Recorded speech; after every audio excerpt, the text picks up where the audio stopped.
Eminian when you have 3. Born Africa, you baby a bobo. Okay. Any old baby a debo diagro.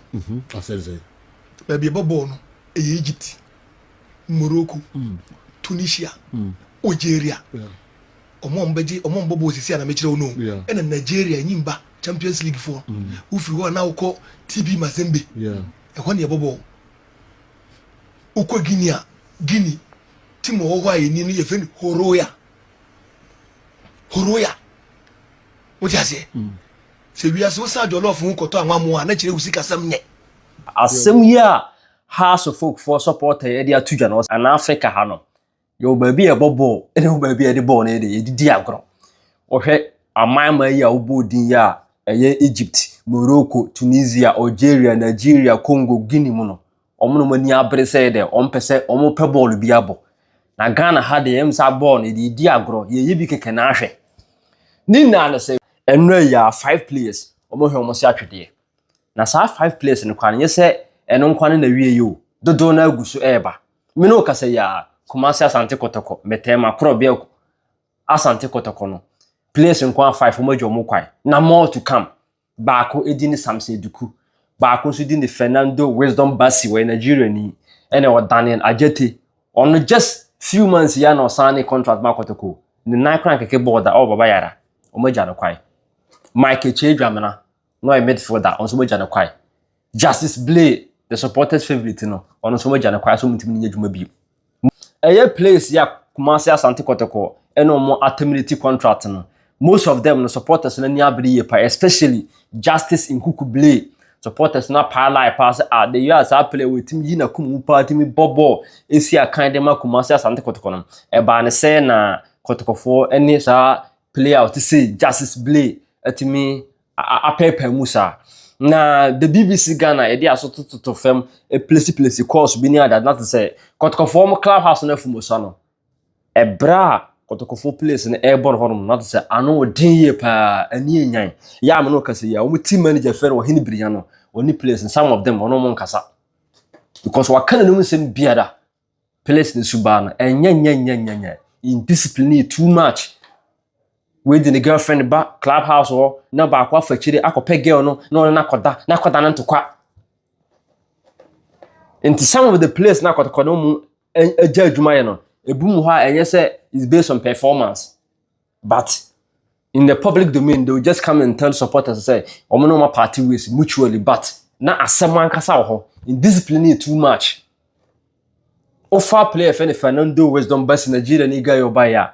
Were very good clinical guy about flanks were very good but were too lazy according to a year source so closer to a year team camp on training sessions no or hen so life na na day life na ko training kura on fan ho she training mu years ah 2 years na though they will come out and tell the supporters and say you need be a Fernando Wisdom Bassey a party with mutually but na reason na kasentia omno na eji adwuma e da honom Daniel Adjetey de san wasa wanya de wasa bruta enim kwa koso fa so ni agency code be wira Kotoko into one day e ya so okon na Kyei Dwamena so peke kakra na so ni suba bi na da bi no e ya na emwa say okwa football na for the coaches no they manage everything but Ghana ha no place be management na very tough coach kura kasa yesi ya no a different thing.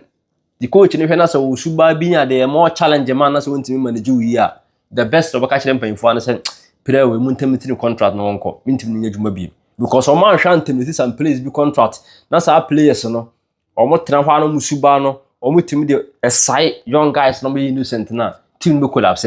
Don't forget say me be atwam ogum prosper na te coach obi coach Kotoko the recent coach oba yo massacre na no ye lecturer o University of Cape Coast no o ka say player bi ya wetena team cha roughly 3 years no a politician players na eba no of sell margin na o politio mu wana be ka nsema gu masum sa tefo bo say boys no obetima botim na bro match kwere so mu wini kwa na no ma shede bodro no mo san so elusu they do all these things and be our coach no you can say what you my ball na ya sackle nti ogum ka kire Ghana for no Kotoko supporters say the man sack 15 players no most of them na on performance but na indiscipline no a massive too much.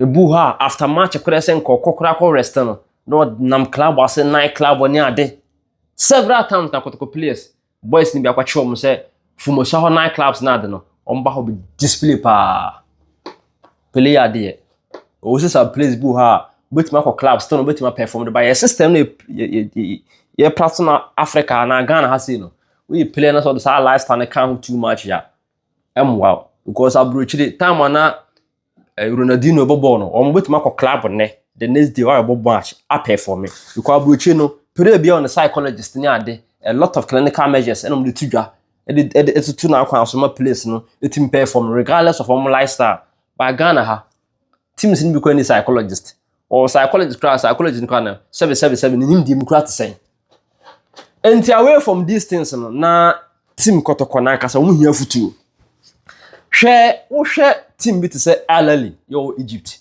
wo hwe Esperance o Tunisia Mamelodi Sundowns o South Africa Zamalek e ye Egypt Wydad Athletic Club WAC of Morocco honom wo Simba FC omo Tanzania USM Oje omo Algeria RS Berkane omo Morocco CR Belouizdad omo Algeria Al Hilal o Sudan TP Mazembe o Congo Raja Casablanca o Morocco Orlando Paris o South Africa ASEC Mimosas Ivory Coast Etoile du Sahel o Tunisia all these team players no and all these teams na Kotoko classmates ne Kotoko for share abrabonase eni da su jino na so Al Hilal Sudan a war-torn country a genocide country Omanya entokwa ni asumdwe mpo Al Hilal timi jira na so ababa Africa etimi bobo no boni yie Ghana da be ne Kotoko Ghana ha still Kotoko ne house adapo bia mfiri mu mai ti o mpan fo no nti na Al Hilal fo timi sane players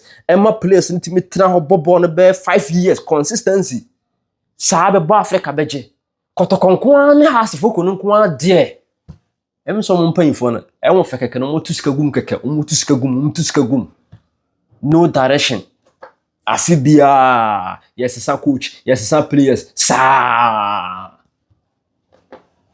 ojira ho wonti ase the bia Champions League La Ligue jiremu the bia Orlando Paris jiremu the bia Esperance jiremu the bia Sundowns jiremu Kotoko ne house nko ade group stage can qualified Ghana League kura mbaje kura is difficult last year ka house for come relegation ka last match na be chemfu say wo ka house for come relegation ka sabe communicate invisa for enable division 1 league no enti teams no house for ko ni Kotoko no they should set up and the pyramids oko Egypt ya John yes establish pyramids 1990 ya pyramids and ne wa beje CAF Confederation Cup Kotoko for the past 25 years Kotoko ntimi ye any cup in Africa and nansen ya amu ne yiko ball Golden Kicks Division 3 team Division 2 Division 3 team MTFA Cup enye referee kwa Robe Golden Kicks last minute penalty nka Kotoko ibi kura nka penalty na nka ball no ko penalty sa